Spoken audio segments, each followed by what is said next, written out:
I didn't trust him, I wouldn't say that to you. But the fact is, I do trust him. But we'll see what happens. They said it would be a thorough, complete, and transparent investigation. We'll all see the results of that. They made a commitment that they will show the entire world the results of their investigation.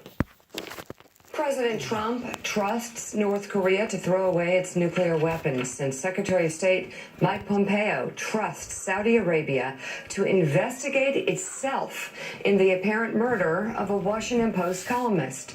Good morning and welcome to Morning Joe. It is Wednesday, October 17th.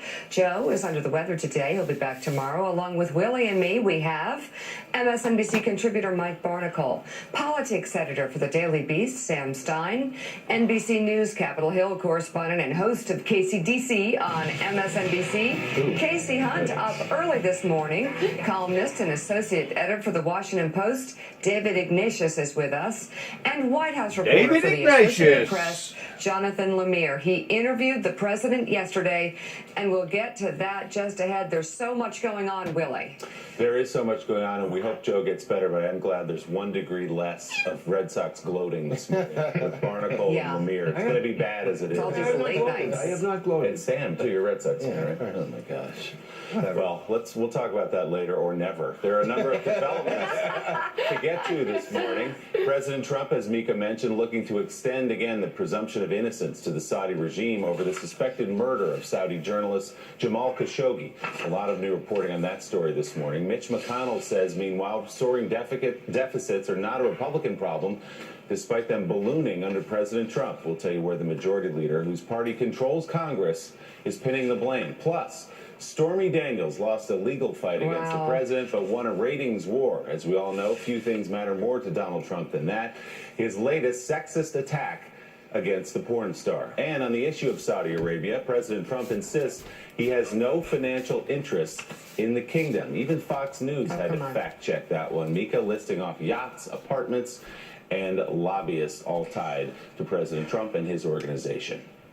So we'll start right there. The latest in the disappearance of Washington Post columnist Jamal Khashoggi, who walked into Saudi Arabia's consulate in Turkey on October 2nd and has not been seen since. Turkish President Recep Tayyip Erdogan says investigators found, quote, toxic material at the consulate, and that parts had just been repainted. While Turkey's foreign minister said police plan to search the home of the Saudi consul general after that official suddenly left the country, and several Saudi diplomatic vehicles. The AP reports surveillance video shows the vehicles traveling to the consul general's residence shortly after Khashoggi entered the consulate. This, as Turkish officials provided NBC News with the photo and bio pages of 7 Saudi passports belonging to the members of the 15-person Saudi hit team they believe is responsible. While the New York Times identifies one of the suspects, claiming he has been a frequent companion of Crown Prince Mohammed bin Salman, seen with him in Paris, Madrid, and around the United States. The Times report cites witness and records to link 3 others to the Crown Prince's security detail, as well as an autopsy expert said to hold senior positions in Saudi Arabia's interior ministry and its medical establishment. In all, the Times says it has independently confirmed that at least 9 of the 15 worked for the Saudi government. So I take it we stop right there and try and break this down, Willie. There's a lot of evidence leading up to something really bad happening, and yet the president and everybody wants to just sort of trust before they verify. Yeah, and in fact, the Wall Street Journal this morning has an audio recording. It reports out with some very gruesome details of what it says happened inside that consulate. With all that in mind, the President of the United States appears to continue to defend the Saudi side. In an Oval Office interview with the Associated Press yesterday, President Trump said this. Spoke to the Crown Prince. He said he and his father knew nothing about it, and that was very important. I spoke to the King yesterday, the Crown Prince today, wanting to know what was going on, what was happening, and he said very strongly that he and his father knew nothing about it. That's a quote from President Trump. The AP then asked if during that conversation his remarks about, quote, rogue killers came up, which the president replied this way. Well, the concept of it, I guess. Yesterday when I spoke with the father, not so much today, but when I spoke to the father, it just sounded to me like he felt like he did not do it. He did not know about it, and it sounded like, the concept of rogue killers, but I don't know. That was just from my feeling of the conversation with the king. On the idea of trusting the Saudis, President Trump said this: well, I think we have to find out what happened first. Here we go again with, you're guilty until proven innocent. I don't like that. We just went through that with Justice Kavanaugh, and he was innocent all the way. So I was unconcerned, but I will say they were very strong in their denial about themselves knowing. Jonathan Lemire, you had that interview with your colleagues at the Associated Press inside the Oval Office with President Trump. It sounds like he's completely convinced, based only on his anecdotal conversations with the king and the crown prince, that Saudi Arabia did not do what all this preponderance of evidence says it did do. That's right, and I was there with my colleagues Catherine Lucy and Zeke Miller in that interview, which lasted about 40 minutes in the Oval Office, and it became yet another example of the president seeming to want to take the word of a foreign leader, an autocrat foreign leader in this case, as he has done so many times with Russian Vladimir Putin, among others, in which he was clearly not going with U.S. intelligence, but rather relying on the conversation he had with the king and previously with the crown prince, and believing their denial, suggesting that they said they didn't have anything to do with it, and that was good enough for him. He has said time and again very openly he's reluctant to alter the relationship the U.S. has with Saudi Arabia, even though some of his top allies in the Senate, like Lindsey Graham, suggested that may be necessary. He continues to say he's waiting to hear more about the investigation. We saw the Secretary of State, Mike Pompeo, in Riyadh yesterday in a very smiling photo op with members of the Saudi royal family, suggesting that, hey, they've promised to be transparent about this. We will take them at their word, what they tell us. And then the president drew this rather remarkable link to the idea of being guilty until proven innocent to the Justice Kavanaugh hearings that we saw on the Capitol behind me just a few weeks ago. Another moment where a sort of powerful man, or in this case, powerful men or institutions, where he's inclined to give them the benefit of the doubt. And he does not want to believe the preponderance of evidence that only seems to grow by the day that something really terrible happened inside that consulate. David Ignatius, in your latest piece in the Washington Post, you write this: inside his royal palace in Riyadh, Mohammed bin Salman is said to have alternated between dark brooding and rampaging anger in the days after the death of Jamal Khashoggi, as Saudi Arabia's crown prince looked for someone to blame for what Turkish officials have said was the journalist's grisly murder. The emerging Saudi narrative appears to be that the palace authorized Khashoggi's arrest and interrogation, but not his murder. This version has some obvious holes in it. If the goal was rendition back to Saudi Arabia, then why interrogate him in Istanbul? And why did a forensics expert allegedly join the 15-man Saudi team photographed arriving at the Istanbul airport? There's a lot of evidence here. Finally, will such a Saudi account hold up under intense scrutiny by Congress, the media, and perhaps U.S. courts? Behind the scenes, says one knowledgeable source, MBS went into a funk for several days after learning of Khashoggi's death before reemerging on a rampage of anger around what happened and trying to figure out a response. Putting a lid on a murder investigation won't be easy, even for the brashly confident Crown Prince. And David Ignatius, one of the biggest mistakes here, it sounds like there were many. This is a member at the press when the press has its back up, and the press is never going to let this go away without all the answers. Well, Mika, we take this very seriously at the Washington Post. Jamal Khashoggi was our colleague. He was a friend of many of us. We've known him for more than a decade. So, yes, we do take this seriously. I was with three of Jamal's children on Monday, who came to see a number of us at the Washington Post. And what they want is for an international investigation that is credible to pursue these leads. The idea of leaving it entirely in the hands of the Saudis, who have such an interest, if there's evidence of wrongdoing by the senior princes, of covering that up. They instead want an international process that can establish the truth in a more reliable way. What we do know from my reporting, that of others, is that last summer, Mohammed bin Salman, the crown prince, ordered his subordinates to try to bring back to the kingdom Jamal Khashoggi and other dissidents. Unfortunately, that warning didn't become clear to U.S. Officials until after his disappearance. But they now are confident that he personally made that order some months ago. In terms of the specifics of how this happened, there does need to be an investigation. But the New York Times reporting this morning, which you cited at the outset, at which they established that one of the people who appears to have come into Turkey at the time of this apparent killing was a bodyguard, a person who was close to Mohammed bin Salman, part of his personal entourage. That's a very important piece of evidence. So, David Ignatius, if you look at the Wall Street Journal's reporting, they talk about an audio recording, a surveillance audio recording made by Turkish officials that they say has been shared with United States and Saudi officials. And it goes into great and gruesome detail about what happened, how Khashoggi was, quote, beaten up, drugged, and killed, and later dismembered by this forensics man, this specialist in forensics. So, if the United States knows that, if they've heard this intelligence, if they've read the New York Times and the Wall Street Journal and the Washington Post reporting on all this, where is the doubt that we're hearing from President Trump? Why is Mike Pompeo sitting smiling next to the Crown Prince? What do you think they know that we don't? I wish I knew. I think, Willie, those pictures are disturbing to see people smiling in the aftermath of what appears to be a horrible murder. Should disturb everyone. Saudi Arabia is a country that's been a long-time ally for the United States. It's an important relationship. That's why I think we need to demand an inquiry process that produces clarity and stability. Investors are rushing away from Saudi Arabia today.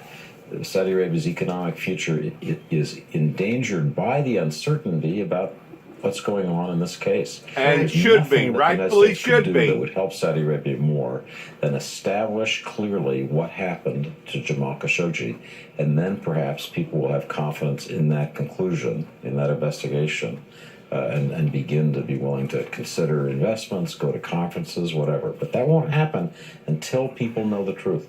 Coming up on Morning. And we're going to trust the very people that's investigating themselves? I don't think so. Misogynistic victory lap. Next on Morning Joe. But first, here's Bill Cairns with a check on the forecast. Bill? Now, Mika, all eyes are on Texas. The rain is just endless. 8 to 12 inches of rain over the last week in some areas. And yesterday, the results were catastrophic in some cases. We had one fatality that's reported. The Governor Abbott declared 18 communities a disaster. And how about this bus driver deciding to cross a flooded road with a student on board?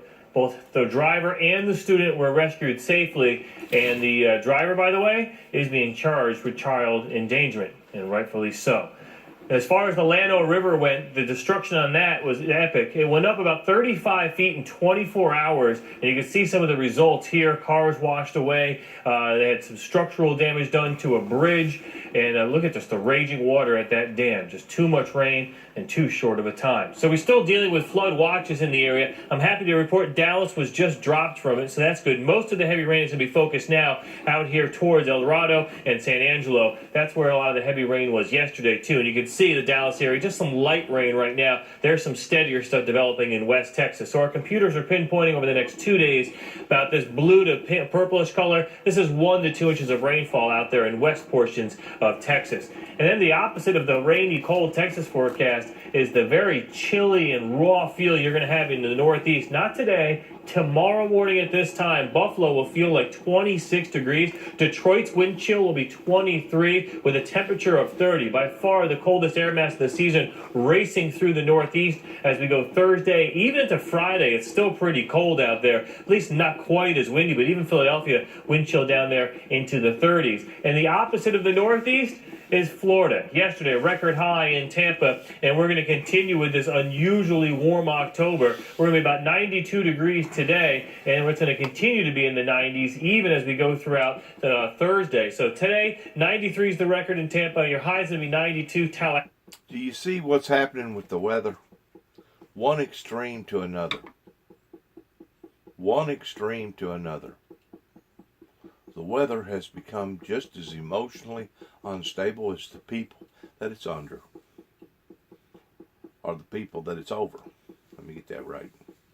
Right back.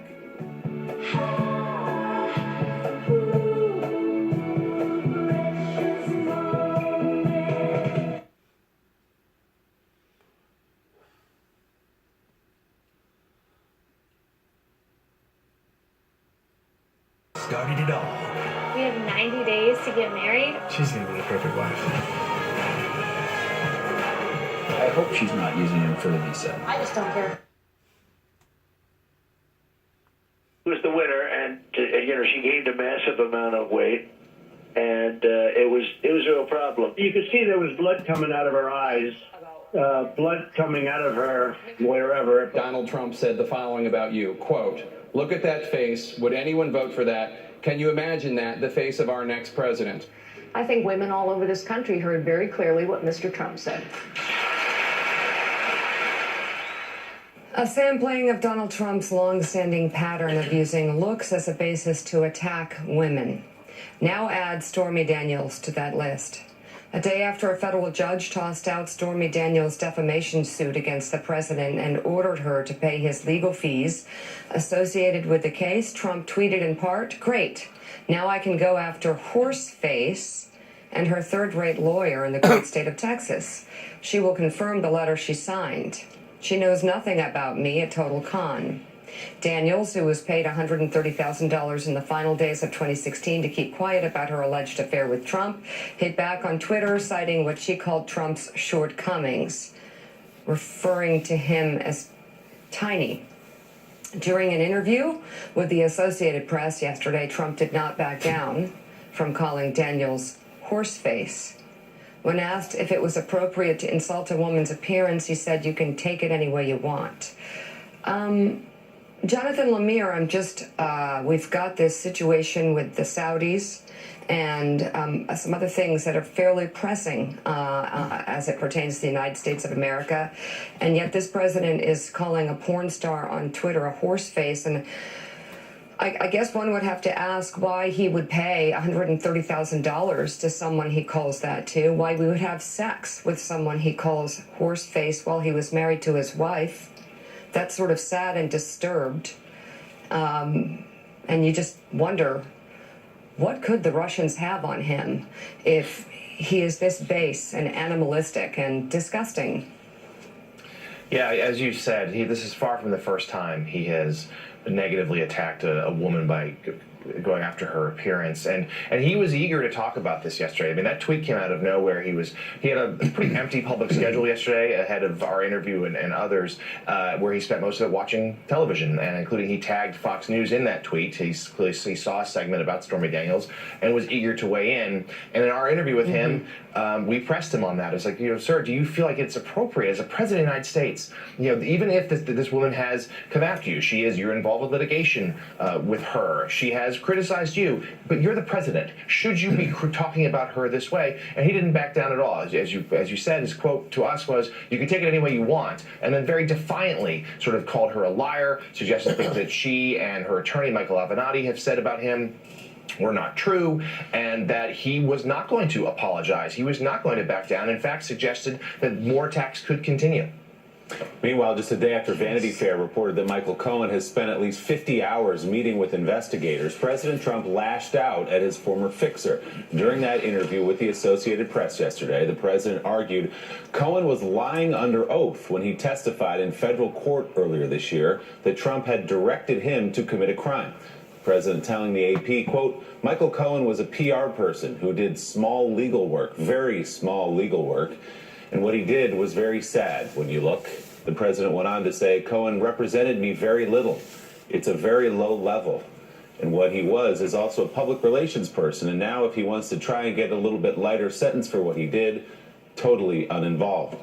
I should point out that not long ago, President Trump had nothing but praise for Michael Cohen. In April, Trump called Cohen a fine person whom he always respected. In June, Trump told reporters that he, quote, always liked Michael Cohen. And the month before, Trump's personal attorney, Rudy Giuliani, defended Cohen as a, quote, honest, honorable lawyer.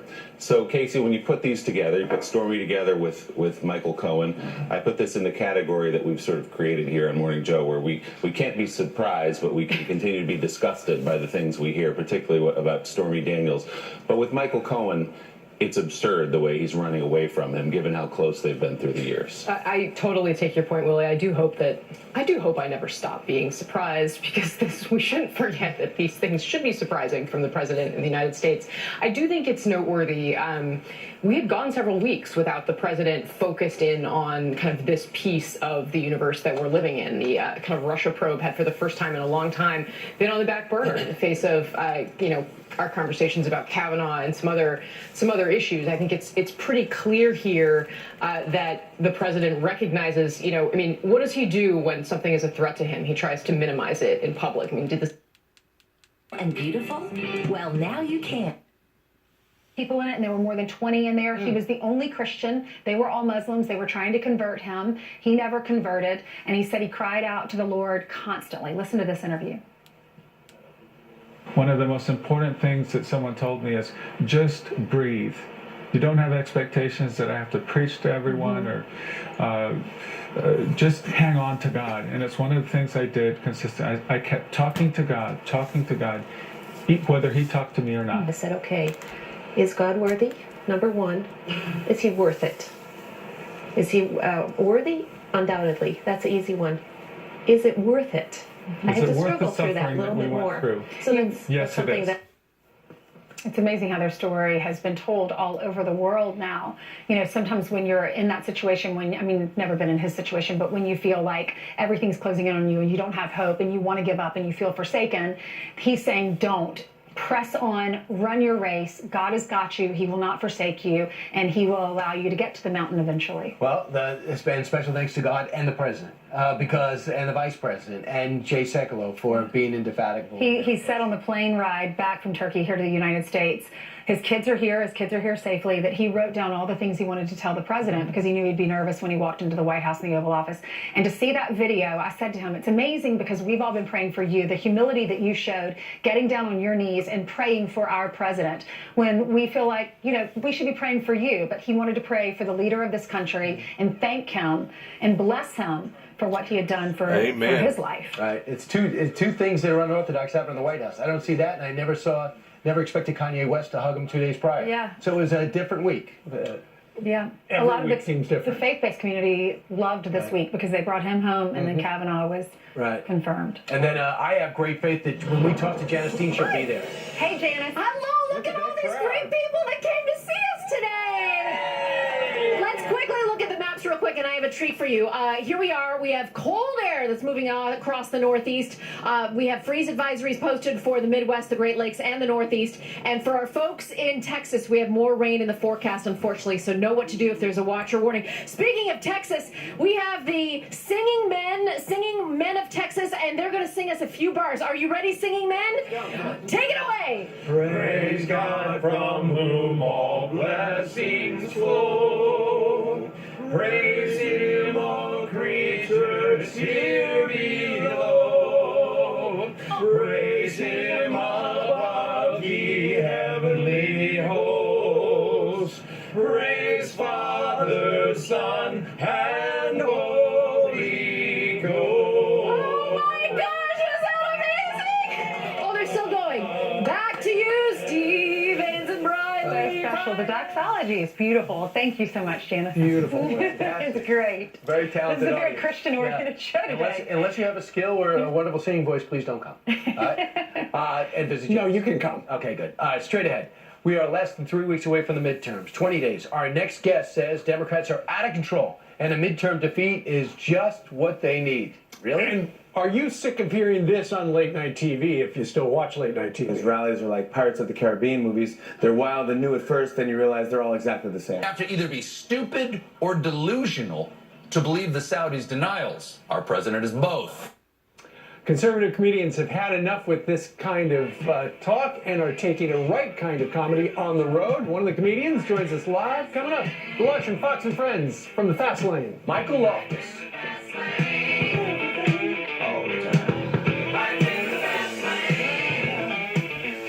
Today's weather is brought to you by Steel. Visit your local Steel dealer today. Good luck to all of us. Steel.